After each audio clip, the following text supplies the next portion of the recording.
Hey everyone, Michael Zapersky here. Welcome back to another Consulting Success Livestream. Hope you are having a wonderful day. Today we're going to talk about the power of delegation and bringing an assistant into your business. This is an area that many people have hesitation around. We're going to talk about how to think about that, the mindset, the actions you can take, and I'll make the case for why you should do this. But let's start by exploring how this can really help you to build your business. So we're going to get right into it.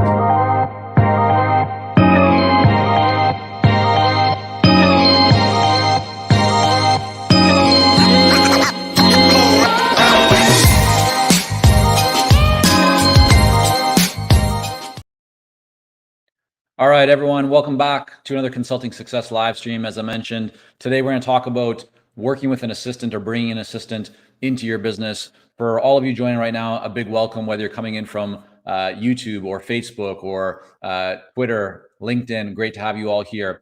I want to ask you first a quick question before we dive in. I'm going to bring the whiteboard over and we'll kind of go through a few little exercises together and share some best practices. But how many of you here right now have an assistant in your business?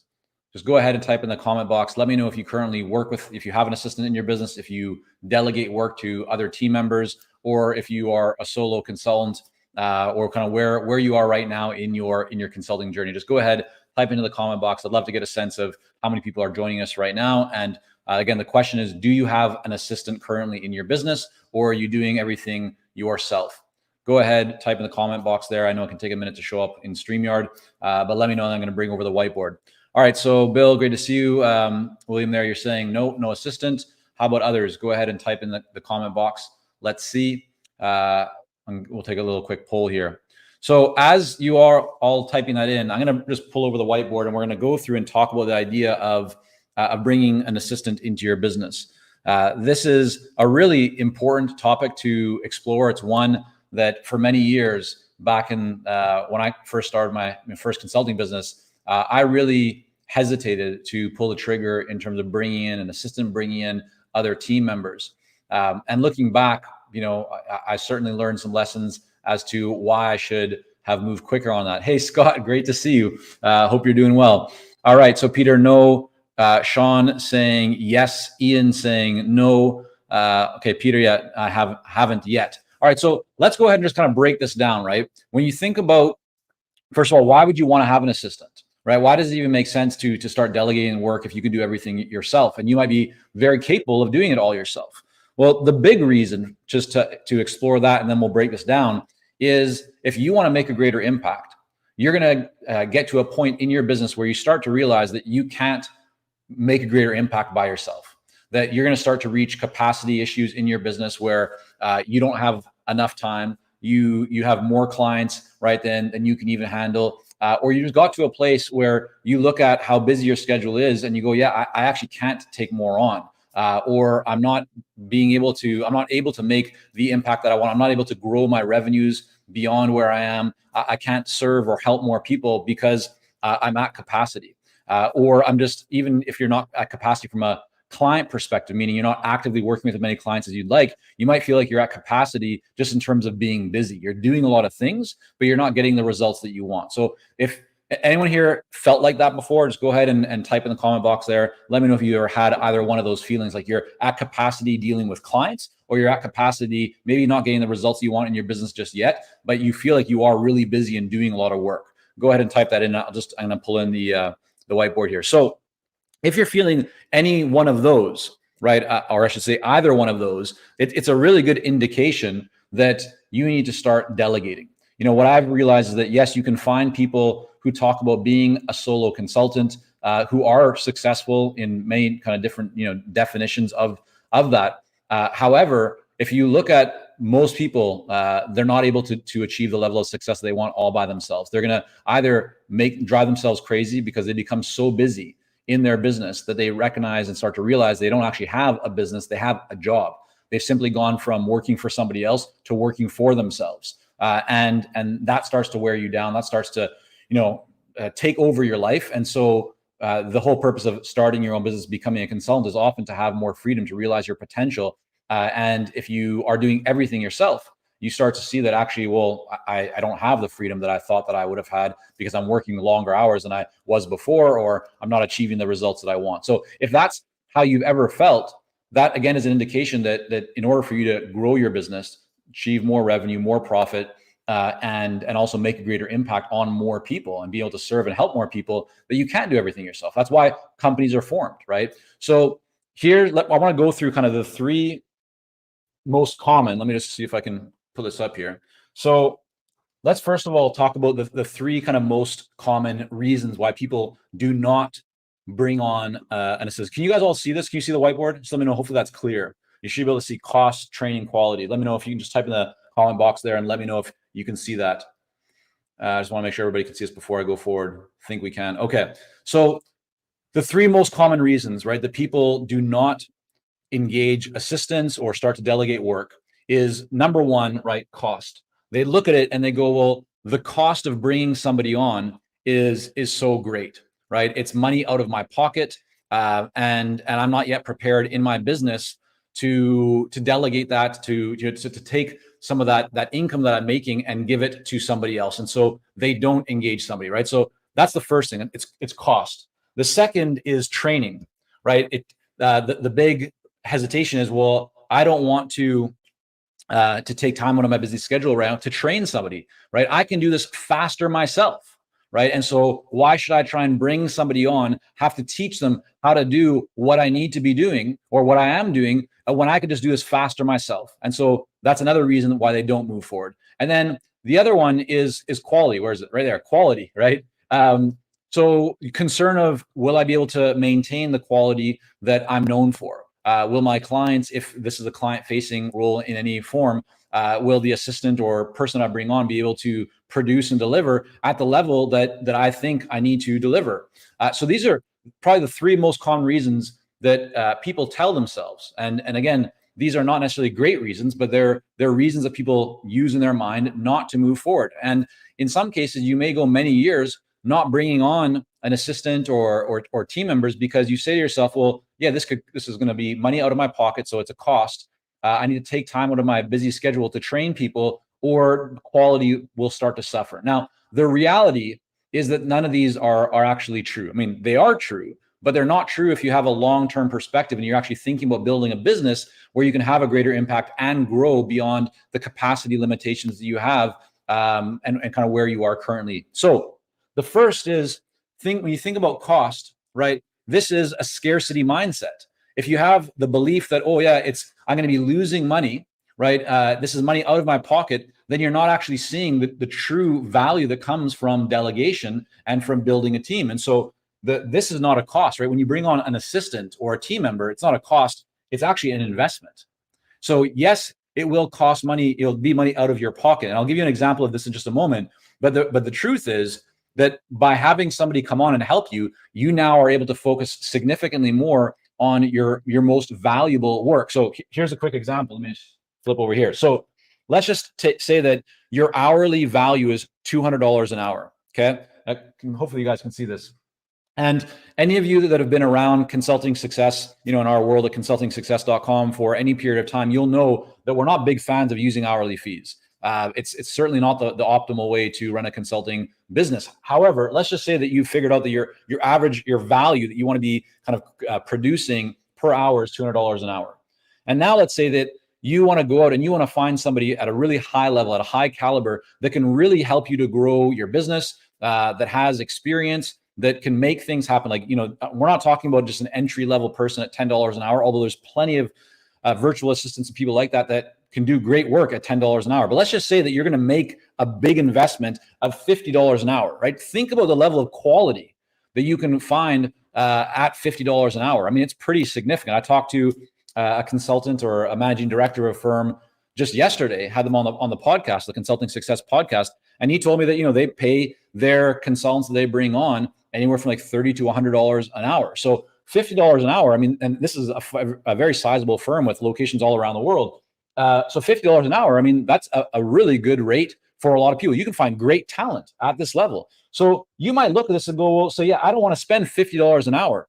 But what I'm going to kind of demonstrate here is that you're not actually spending. I mean, you are spending $50 an hour, but if you are doing work right now that you can get somebody else to do for $50 an hour, it means that you're actually losing $150 an hour, right? Every hour that you do this yourself, because you could pay somebody 50, right? And the difference between what you would pay somebody and what your value is the 150. So you might be focusing just on the $50 an hour that's going to come out of your pocket, but the reality is a lot more is actually coming out of your pocket if you're doing everything yourself. Because your value, if you were allowed to just focus on the highest value creation areas in your business, right? The activities and actions that can create the most value, whether it's writing content or creating content or having conversations with ideal clients or winning business or doing your marketing, the things that will really move the needle for your business. If you focused on those, and let's just say that those were the equivalent of $200 an hour, right?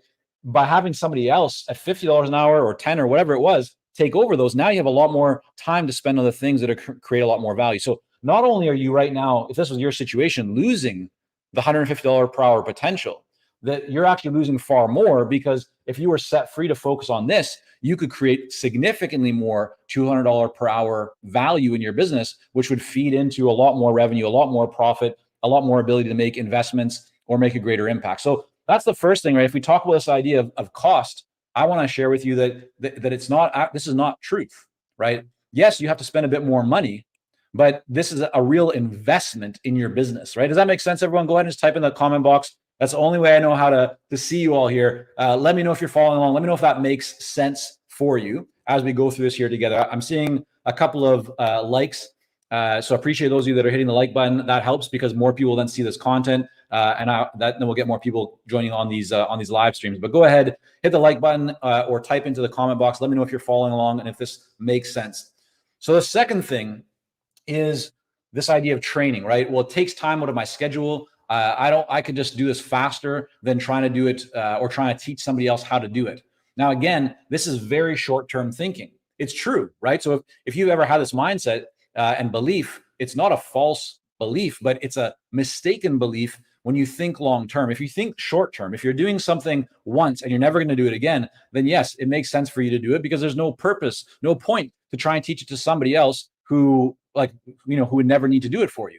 But let's say that you're finding that you're spending a lot of time on activities, right? That you are doing multiple times, right? Doing them over and over, the recurring activities in your business at all different kind of levels and all different shapes and forms and sizes. Well, by training somebody, yes, you will need to go through a period of training somebody and helping to establish the right SOPs or processes or things of that nature.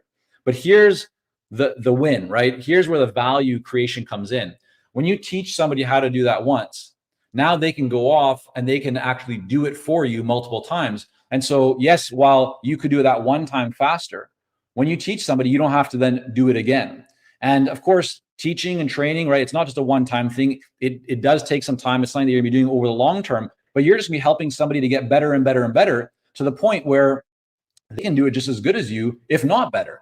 But even if they can't, and this brings us to the next point, right? This concern about quality. Like, well, what if they can't do it as well as I can? I don't want my clients to think that the deliverable is not good quality, or I'm just concerned about how good the quality would be.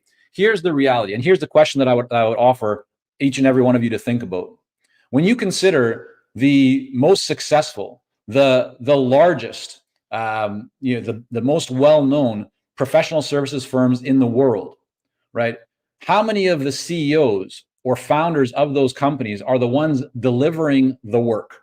How many of those are working directly with the clients? How many of those are doing the administration, doing the research, doing the presentations, right? Adjusting PowerPoint slides or the website? How many of them, right? Your answer is probably none, because that's the truth. None of them do. Why is that?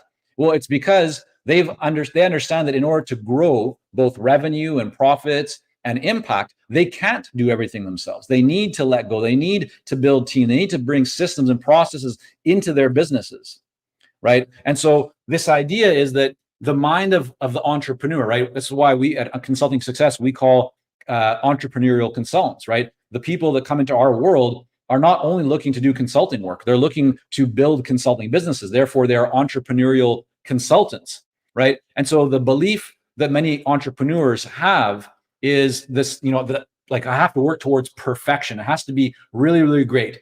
And again, that's a limiting belief because it'll hold you back. The truth of the matter is that for clients, they don't need things to be 100%.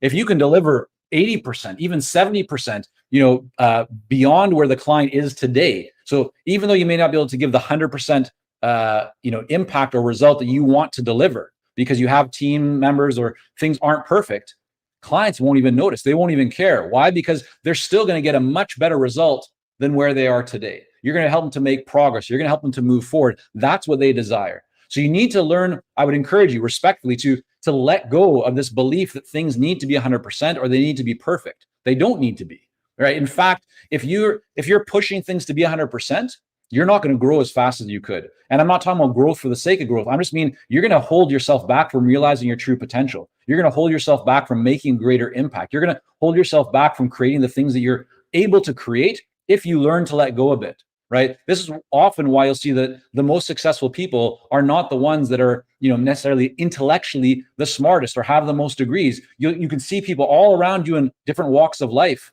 who have achieved great success, and you might go like, how is this person so successful? Like, I went to school longer than them, I have this degree, but whatever. They don't. How's that happen? It's because they're taking more action, right? What wins is action. I'm not saying that you don't, that's being smart is not important. I'm not saying that education is not important. All I'm saying is that you can see greater results when you take more action than if you take less action. And so if you're being held back by this belief that things need to be 100% quality in order to be successful, you're holding yourself back from a lot of potential success that you could actually achieve. So with all that said, think about each of my encouragement to all of you here today is to think about, because most of you said here that you currently don't have assistants or you don't have other team members. Some of you do, but think for a moment, what's holding you back from bringing on an assistant or bringing on a team member or bringing on another team member? And if it's related to any one of these three things or anything else, just try to first identify that belief and allow yourself the flexibility to explore how that may be a limiting belief, how maybe that could actually be holding you back. How can you go from seeing something with a scarcity mindset from being a cost to an abundance mindset, right? It's an investment. From thinking, oh, it's going to take me so much time to train to, well, actually, in the long run, this is going to save me a lot of time. Or, yeah, I'm concerned about the quality, being like degraded, and it's not going to be as good as it could be or as good as I could do. Well, recognizing, yeah, it doesn't have to be perfect. 70, 80%, as long as it's providing value and results to the client, that's all that matters, right? Allow yourself to think about that. Does that make sense, everyone? Go ahead and type in the comment box there. Let me know what you think about this. Is this helpful? Are you seeing some things? Anyone have a different perspective? Let me know in the comment box right now. And I'll just say one other thing here, which is I wrote activities, right? So the way to start this process is for you to identify what are the activities that you are currently spending your time on. Identify those activities and then start to figure out who might be able to help you with those activities, take them over. And you can decide, maybe it's a virtual assistant, it could be somebody overseas, could be somebody local, could be a different team member. You can figure out where you're spending your time. You can figure out where your highest value activities are, where your low value activities are, and start by shifting those low value activities to others that can take them on for you at a significantly lower cost, right? So you can kind of arbitrage that. So you can start to actually boost your income and revenue by spending your time on things that are going to create more value rather than spending your time on things that are actually taking away your value. All right. So Moses and Bill, they're saying yes. Good stuff. Scott, wonderful seeing you as well. Peter saying yes. Ian saying makes perfect sense. All right. Did anyone have any questions on this topic? I appreciate all of you here just showing up here today. The likes, the comments. We're going to be making a little change. Let's make a quick little note here for the live stream. We've been doing them weekly to this point. We're going to change up and actually start doing these monthly. I want to see if we can get more people on. I want to see if we can, get some more engagement, and also just schedule wise, we're going to be going to more of a monthly basis with these Consulting Success live streams. Those of you who don't want to wait, you can check out the Consulting Success podcast. Every week we come out with new content. Also on our YouTube channel for Consulting Success, we put out content every single week, different interviews, best practices, just sharing videos that we think could be helpful along your consulting journey. So those other platforms, as well as the Consulting Success website, it's a great place where you're always posting new content, in-depth articles, studies to help you to grow your consulting business. And those of you who want some help and personalized and customized plan and support and coaching to help you to accelerate the growth of your consulting business, we do have a few spots left coming up for October. Go ahead and just reach out, go to consultingsuccess.com/coaching and get in touch there, and we'll provide you with a lot more information on how we may be able to support you if that is of interest. So if anyone has any questions right now on this topic, please let me know. Happy to spend a few minutes going over that. But I just want to thank you all for jumping on here today. And be sure to hit the subscribe button, the like button, the follow button, whatever the button is on the platform that you're on. I know we have people on Facebook, on LinkedIn, on YouTube, and on Twitter right now. That way you will be notified when the next live stream is coming up, as well as other videos and content that we're putting out. Thanks, Bill. Really appreciate seeing that. Nice to see you here as well today. All right. Any questions? We're good? I always ask this, like, are there any questions? Then I go and I'll hit end broadcast. And then the way it works with StreamYard is then it starts showing me a bunch of questions that come in. So I'll just hang out for a moment here in case there are any questions coming in, and then we'll wrap up here for today. Good stuff. Thanks, Carrie. Really appreciate that. Ian, you're very welcome. All right, everyone. We'll wrap up here for today. Have a wonderful rest of the day. And again, if there's anything that we can support you with, feel free to shoot me a message on LinkedIn or get in touch. info@consultingsuccess.com, or just go to consultingsuccess.com or hit me up on LinkedIn. We're always here to help. Have a wonderful day, everyone. Take care. Bye for now.